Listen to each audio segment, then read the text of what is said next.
आज मैं आपके लिए बहुत ही मर्मस्पर्शी कहानी लेकर आई हूँ। इस वीडियो को पूरा ज़रूर सुनिएगा। एक दिन एक भिखारी दरवाजे के पास आकर भीख मांगता था और वह घर का मालिक हमेशा घर के बाहर आते ही उसे देखकर चिल्लाया करता। कई बार उसके लिए गालियाँ भी बकता। वो कहता, तू जिंदा ही क्यों है? पूरी ज़िंदगी ऐसे ही भीख मांगेगा क्या? धरती का बोझ क्यों बन बैठा है? और कभी कभी उस भिखारी को गुस्से में वह धक्का भी मार दिया करता। इतना कुछ हो जाने के बावजूद भिखारी के मुंह से सिर्फ यही निकलता कि भगवान तुम्हारे पापों को माफ़ करे। एक बार सेठ को धंधे में बड़ा नुकसान होने की खबर मिली। सेठ बहुत परेशान था कि तभी उसके दरवाजे पर वही भिखारी आया। गुस्से में अपना आपा खोते हुए सेठ ने उस भिखारी को पत्थर दे मारा। पत्थर लगने के कारण भिखारी का सिर फूट गया और उसके सिर से खून बहने लगा।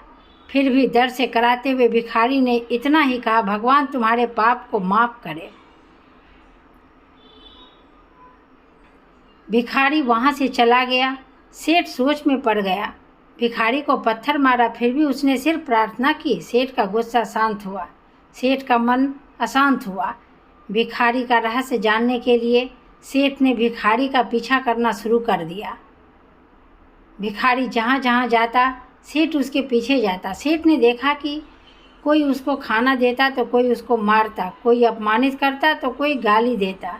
लोग भिखारी के साथ चाहे जैसा व्यवहार करते, लेकिन भिखारी सबके लिए एक ही प्रार्थना करता, भगवान तुम्हारे पाप माफ़ करे। अब रात होने को आई थी। भिखारी अपने घर जाने के लिए लौटा।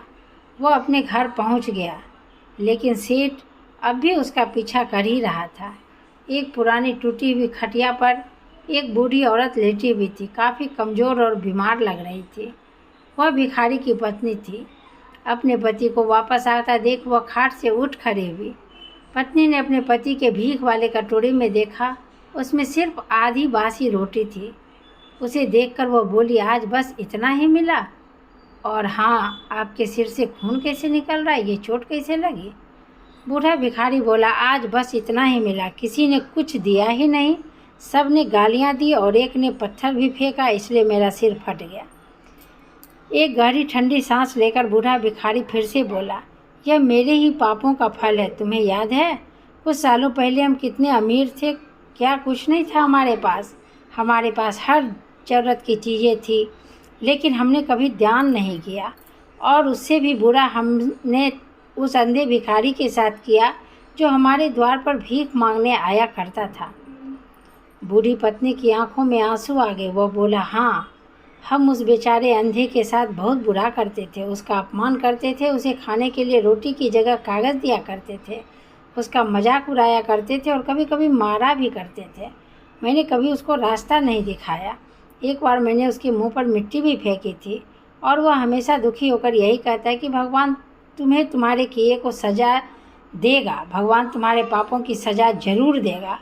उसका श्राप सच हुआ और हम इस दुख भरी ज़िंदगी में आ गए।